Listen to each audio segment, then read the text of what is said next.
Mga kapatid, maraming mga tao ang nagsasabi na kilalang kilala nila ang Diyos. Maraming mga tao ang nagsasabi na alam at kilala nila ang Diyos. At ito ang masakit na katotohanan.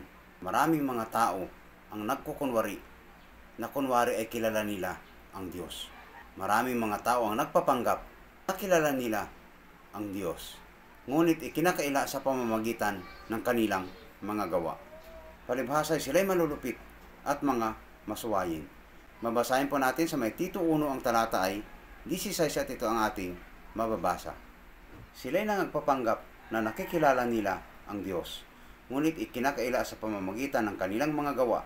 Palibhasa ay mga malulupit at mga masuwayin at mga itinakwil sa bawat gawang mabuti.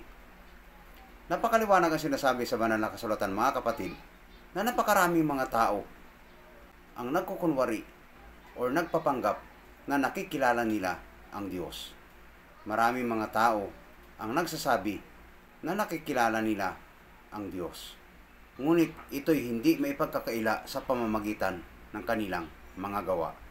Palibhasa ay sila'y malulupit at mga masuwayin sa Diyos. Kaya't itinakwil nila ang mga gawang mabuti.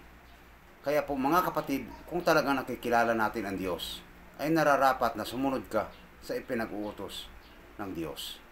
Sapagkat kung magkagayon, ikaw ay nagpapanggap lamang na kunwari ay nakikilala mo ang Diyos.